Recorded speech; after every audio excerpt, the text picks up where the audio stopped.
আসসালামু আলাইকুম। আজকে আমরা আসছি ইএমএমসি কিভাবে আমরা রিপেয়ার করব সেই ক্লাসে। যদি কোনো ইএমএমসির হেলথ খারাপ হয়ে যায়, সেই ইএমএমসিটার হেলথ আমরা কিভাবে ভালো করব এবং কিভাবে ইএমএমসির রিপার্টিশন করব। অনেক সময় পার্টিশন নট ফাউন্ড হয় কিংবা পার্টিশন খারাপ হয়ে যায়, সেই ক্ষেত্রে ইএমএমসির রিপার্টিশন করা যায়। এই হচ্ছে আইএসপির সকেট। এই সকেটে এখানে 6টার নাম আছে।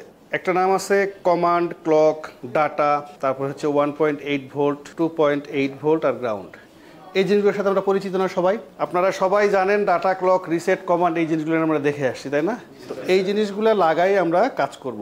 এই আইএসপি সকেটের সাহায্যেই আমরা হ্যান্ডসেটের ইএমএমসিটাকে হ্যান্ডসেট থেকে না খুলেই রিপেয়ার করতে পারবো, সেটাই তারের সাহায্যে লাগায়।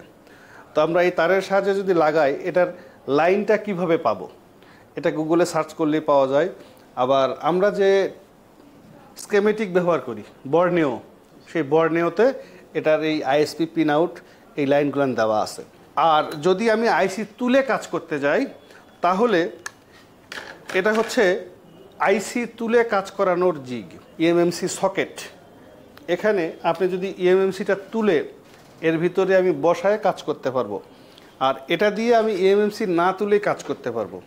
আপনাদেরকে আমি দুটাই দেখাবো কিভাবে কাজ করে, ঠিক আছে? আরেকটা আছে ইউএফএস, যেটার জন্য ইউএফএস, সেটার ইউএফএস সকেট আছে।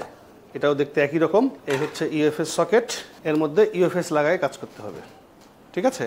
এই যে এই বক্সের সাহায্যে করব। এই বক্সটা আমরা কানেক্ট করি পিসির সাথে কানেক্ট করে নিই। বক্স কানেক্টেড, ঠিক আছে?